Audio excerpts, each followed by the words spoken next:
24 Juli 1914, larut malam. Sekelompok pria yang letih duduk di ruangan yang gelap dalam kementerian di Belgrade. Salah satu dari mereka memegang ultimatum Austria. Mereka telah berdebat tentang balasan mereka seharian. Mereka baru akan menerima seluruh persyaratan. Ketika sebuah surat masuk dari bawah pintu yang mengatakan bahwa pihak Rusia mulai memobilisasi pasukannya, mereka merubah balasannya dan babak terakhir dimulai. Dalam balasan mereka, pihak Serbia menerima 9 dari 10 persyaratan Austria. Mereka hanya menolak memberikan pihak Austria wewenang kepolisian di Serbia. Namun balasan mereka sangatlah cerdik dengan akhiran yang jenius. Karena pada akhir dokumen tertera, apabila pihak Austria menganggap persyaratan tak adil, pihak Serbia rela mematuhi keputusan sebuah konferensi. Perlu diingat bahwa pihak Austria membenci konferensi karena selalu kalah dalam pemungutan suara. Tidak kali ini. Pihak Austria murka atas balasan pihak Serbia. Namun seperti biasanya, mereka berkonsultasi kepada sekutu mereka, Jerman. Sang kaisar masih di laut. Jadi Menteri Luar Negeri Austria, Berchtold, berkonsultasi dengan Bethmann Hollweg dan Moltke, panglima dari pasukan Jerman. Mereka geram dan berkata, "Apa? Kau belum menyatakan perang juga? 1 bulan telah berlalu. Cepat lakukan. Ini bukanlah yang kita setujui. Kita kehilangan simpati dari rakyat Eropa." Tepat setelah pembunuhan sang Archduke, opini publik di Eropa sangat menentang Serbia. Untuk mendukung Serbia merupakan ketidakmungkinan politik. Namun 1 bulan telah lewat dan balasan Serbia, penerimaan mayoritas persyaratan Austria dan tawarannya atas mediasi membuat Serbia tampak seperti pihak yang benar. Lagi pula, apalagi yang Austria inginkan didorong oleh teguran pihak Jerman. Berchtold kembali ke Austria-Hungaria dan untuk pertama kalinya berbicara dengan Konrad von Hohenzollern, kepala staf dari angkatan bersenjata Austria. Ia juga geram. "Apa? Menyatakan perang? Kau bercanda. Kau harusnya memberitahu kita berminggu-minggu yang lalu. Angkatan bersenjata Austria baru akan siap 14 Agustus, beberapa minggu dari sekarang. Selain itu, kita tidak tahu untuk memobilisasi melawan siapa. Kau ingin kita untuk bersiap perang melawan Serbia? Tidak mungkin, terutama saat Rusia telah memobilisasi melawan kita. Pastikan Rusia tetap netral dan mungkin kita dapat membahas memobilisasi melawan Serbia." Putus asa, didorong oleh pihak Jerman untuk segera berperang, diberitahu oleh kepala stafnya bahwa Austria belum siap. Berchtold pulang dan mulai berpikir. Berjam-jam kemudian, ia yakin bahwa terdapat solusi. Ia berpikir bahwa menyatakan perang belum tentu berarti berperang, dan mungkin bila ia menyatakan perang sekarang, ia akan memuaskan pihak Jerman dan dapat menggunakan ancaman tersebut agar pihak Serbia menyerah. Bahkan, sebelum pasukan Austria siap bertempur, terlihat rasionalisasi putus asa di balik pemikiran ini. Kita pasti pernah memojokkan diri ke dalam situasi yang tidak dapat diselesaikan, dan percaya atas solusi konyol yang pasti akan memperbaiki situasi. Hanya biasanya, nasib dunia tidak dipertaruhkan. Maka, pada 28 Juli, Austria-Hungaria menyatakan perang terhadap Serbia, dengan Berchtold mempercayai bahwa ia akan membawa perdamaian dengan menyatakan perang. Namun, pada pagi itu, tanggal 28, Kaisar Wilhelm II pulang ke Potsdam. Pada pagi itu pula, sang kaisar membaca balasan pihak Serbia terhadap ultimatum Austria dan berujar, "Dengan ini, segala alasan untuk perang telah hilang. Ini adalah salah satu tragedi pada hari-hari menuju perang pada bulan Juli tersebut. Orang ini, Wilhelm II, terlepas segala kelemahannya walaupun segala kegagalannya, untuk pertama kalinya mencoba untuk menjadi pria yang seharusnya. Seorang pria yang pantas memerintah negara yang paling kuat di dunia. Dan dia hampir berhasil. Namun, usahanya datang terlambat. Dunia tidak menghargai usahanya. Situasi memburuk menjadi kekacauan. Perang tiba dan kekaisarannya akan hancur." Sang kaisar mencoba membuka saluran dialog perdamaian, mungkin bahkan mengadakan sebuah konferensi. Namun pihak Austria menolak usulannya. Sang kaisar mengusulkan solusi baru, berhenti di Belgrade.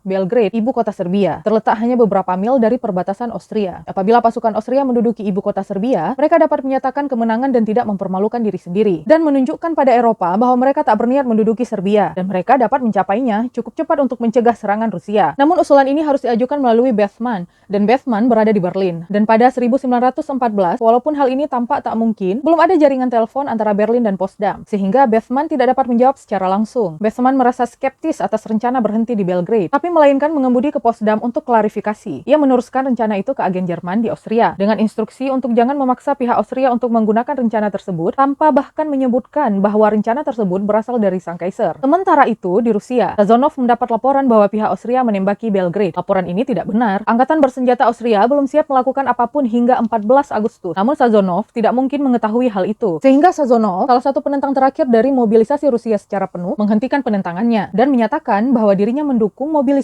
penuh pasukan Rusia. Sazonov dan kepala staf Rusia Yanukovych menemui sang Tsar dan meyakinkannya bahwa waktu telah tiba dan mobilisasi massal diperintahkan. Malam hari, jam 1, sang Tsar kesulitan tidur. Ia mengirim telegram kepada Kaisar Jerman. "Aku senang kamu sudah kembali. Dalam momen serius ini, aku meminta bantuanmu. Sebuah perang yang tercela telah dinyatakan kepada sebuah negara lemah. Kemarahan atas hal ini di Rusia, kemarahan yang aku pun rasakan sangatlah besar. Aku tebak bahwa tidak lama lagi, aku akan tidak mampu melawan tekanan yang diberikan padaku dan akan terpaksa melakukan tindakan ekstrim yang akan berujung dengan perang. Untuk menghindari bencana seperti sebuah perang Eropa, aku mohon padamu atas nama pertemanan kita agar kau lakukan yang kau bisa untuk mencegah sekutumu agar tidak bertindak keterlaluan. Nikki. Perlu diingat bahwa kedua orang ini merupakan sepupu. Mereka bersahabat. Semua metode diplomasi telah gagal. Semua mekanisme birokrasi negara semakin mendorong mereka ke arah perang. Oleh karena itu, mereka saling menghubungi sebagai sepupu, sebagai teman, untuk melihat apabila keduanya secara langsung dapat menghindari perang ini. Dan dengan tindakan yang hanya dapat terjadi pada hari-hari akhir kekaisaran. Mereka tidak memanggil satu sama lain Tsar atau Kaiser. Mereka bahkan tidak memanggil satu sama lain Wilhelm dan Nicholas, namun sebagai Willy dan Nicky. Sang Kaiser sedang bangun dan menjawab. Arus telegram dikirim bolak-balik. Di akhir korespondensi ini, Nicholas mengangkat telepon, memanggil Yanukovych, dan memerintahkannya untuk membatalkan mobilisasi massal. Yanukovych menjawab dengan gugup dan mulai menyadari segala hal yang perlu dilakukan apabila mereka membatalkan mobilisasi. Tapi, sang Tsar berkata, batalkan, dan menutup telepon. Tanggal 30 pagi hari, Sazonov mendengar apa yang telah dilakukan sang Tsar. Sazonov memanggil Ketua Duma, Parlemen Rusia, dan Patriark dari Gereja Ortodok, dan mengadakan pertemuan yang panjang dengan sang Tsar. Ruangan tersebut penuh,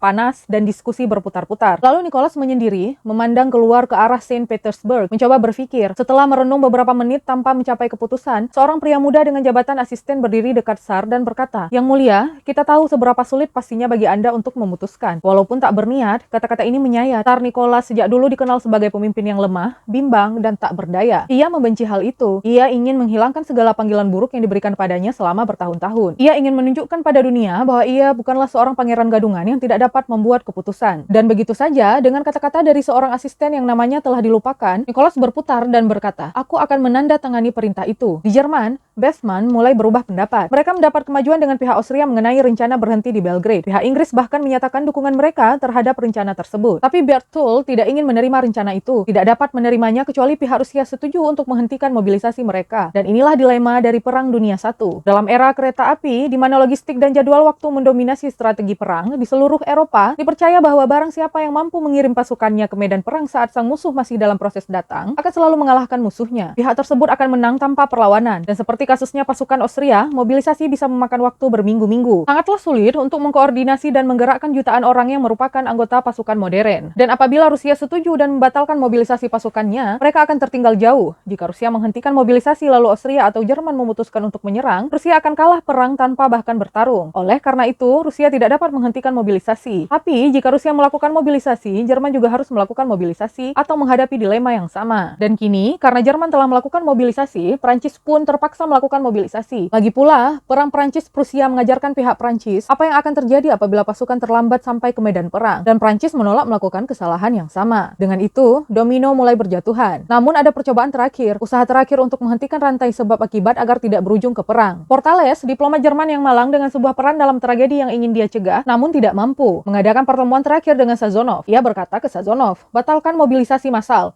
Dan Sazonov berkata, tidak, Portales memohon, demi Tuhan, tidak akan ada pemenang atas perang ini. Apabila kita bertarung, akan terjadi revolusi. Ini akan menjadi kematian monarki. Ini akan menjadi kematian kita berdua. Tidak bisakah kau batalkan kegilaan ini? Dan Sazonov berkata, tidak. Portales berlutut dan berkata, jika kau melakukan ini akan menjadi pembantaian. Kumohon, demi segala kebaikan, batalkan mobilisasi ini. Dan Sazonov berkata, tidak. Lalu Portales mengeluarkan secari kertas dari sakunya dan berkata, kalau begitu, aku mendapat kehormatan untuk menginformasikan bahwa kini kita berperang. Portales berhenti, kesulitan untuk menenangkan diri sambil berkata, tak kusangka aku akan meninggalkan Rusia seperti ini. Aku tidak tahu bagaimana aku sanggup mengepakkan barang-barangku. Sazonov menawarkan bantuan untuk menyuruh seseorang membantu Portales dengan barang-barangnya. Sebulan kemudian, 1 juta orang telah tewas. Bencana terhebat